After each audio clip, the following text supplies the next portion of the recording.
It wasn't just a backyard. It was where I patched scraped knees, where I dried tears after school, where I sat alone after his father left. And now, it was where he got married. In front of everyone. And without a single mention of me. My own son used my house for his wedding. But left my name off the invitation like I didn't exist. I said nothing. I smiled through the silence. Then I found something buried in the documents. I stayed calm. Until the moment I knew it was time. That sentence sounds unreal even as I say it aloud. If I hadn't lived it, felt the weight of it in my own body, I'd think it was a line from a film. A melodrama. But no. It was real. It was my house. My son. My absence. There's a kind of betrayal that's quiet. One that doesn't shout in your face or storm out of the room. It just forgets you. Or worse, it remembers you, but chooses not to include you. That's the betrayal that lingers. The one that makes you question not just what happened, but whether you were ever truly seen at all. Jonah was my only child. He came into the world 2 weeks early on a Monday morning, just as the sun was rising. It was a hard labor. 36 hours. No one else was in the waiting room, just me and the nurse, trading small talk and deep breaths between contractions. His father had already started drifting by then. Physically present, emotionally gone. He left for good when Jonah was 4. One day there, the next day a note in silence. I still have the note. Torn piece of yellow legal pad. No apology. Just an explanation that never explained much. So it was just me and Jonah. He was the reason I worked overtime, why I skipped dinners and rarely bought anything for myself. He was the reason I learned how to fix leaking faucets, replace batteries in smoke alarms, and cook on a budget that never quite made sense on paper. And he was a good kid. Shy. Thoughtful. He liked puzzles and books about space. He once told me, when he was 9, I think stars are just old people in the sky, looking down to make sure we're okay. That stayed with me. We had our rhythms. Every birthday, I'd hang streamers around his door while he was sleeping. Every Christmas, I'd leave one last present hidden under the couch, just when he thought the gifts were over. He'd pretend to be surprised, even when he was older and knew the routine. He humored me. That's how I interpreted it, anyway. Love disguised as patience. When he met Abigail, I was happy for him. She was polite. Polished. A little formal for my taste, but kind. She came from a very different world, wealthier, more put together. Her parents sent thank you notes written on monogram stationery and spoke in the kind of calm, clipped tones you hear at country clubs. Still, I welcomed her. I cooked for her. I offered help when they moved into their first apartment. I didn't want to be that mother-in-law. I stayed in my lane. Or at least I tried to. So when Jonah called and said, "Mom, we want to have the wedding in the backyard," I felt honored.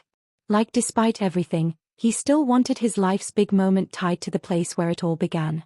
I said yes without even thinking. I imagined the garden cleaned up, twinkle lights strung between the trees, guests smiling and dancing on the patio I built with my own hands. I thought maybe I'd help arrange the flowers. Maybe say a few words at the rehearsal dinner. But Jonah was brief. "We've got everything covered. Abby's handling most of the planning." I offered anyway. He thanked me, politely, and moved on to other topics. The weeks passed. I saw him less. I assumed it was pre-wedding business. Until my neighbor Linda dropped by with a cream-colored envelope. She said, "I figured you already got one, but, well, just in case." I opened it right there on the porch. "Mr. and Mrs. George Clark request the honor of your presence at the marriage of their daughter Abigail to Jonah Thomas Miller." That was it. Their names. Her family. No mention of me. Not a word about where the wedding would be held. No acknowledgement that I existed, much less that I was hosting it. Linda shifted uncomfortably. "I'm sure it was just an oversight," she said gently. I nodded. Smiled. My face hurt from holding that expression. That night, I sat with that invitation on my kitchen table. I looked at it the way people look at old photographs after a funeral. As if staring hard enough might bring the person back. But I knew what it meant. I didn't call Jonah. What could I say? That I was hurt? That I felt erased? That I was trying not to take it personally and failing miserably? Instead, I cleaned the house. I trimmed the hedges. I scrubbed the patio stones with vinegar and water until my knees ached. I told myself this was for him. That one day, he'd realize how much I'd given, how much I'd swallowed. That love doesn't always shout. Sometimes it just stays. The day of the wedding arrived. I wore the blue dress I'd planned to wear for years, the one I'd kept in plastic in the back of the closet. It fit a little tighter than I remembered. I didn't care. People arrived in pastel linens and polished shoes. Strangers walked through my home like it was a venue. A backdrop. No one said thank you. A few nodded at me as if I were a hired hand. During the ceremony, I stood near the kitchen window. I didn't even try to sit outside. There wasn't a seat for me. From there, I watched them exchange vows under the arbor Jonah and I built together when he was 16. I remembered the day, the hammer he dropped on his foot, the lemonade we drank when it was finished. I stood quietly, unnoticed. I watched the boy I raised marry the woman he loved in a house that I kept alive, and I was invisible. The next day, I was folding chairs and boxing up leftover programs when I found a folder marked Wedding Docs. I opened it absent-mindedly. Contracts, invoices, schedules. Then an email. From Jonah. To the event planner. Please keep my mother's name off all printed materials. It's a complicated relationship. We're focusing the program on Abby's family. I sat down on the floor. Not because I was dizzy. Not because I was angry. But because the ache in my chest finally became too heavy to carry standing up. A complicated relationship? Was that how he saw me? Not the woman who stayed up nursing him through fevers, who missed promotions to attend school meetings, who never once asked for repayment. Just complicated. I stayed on that floor for a long time.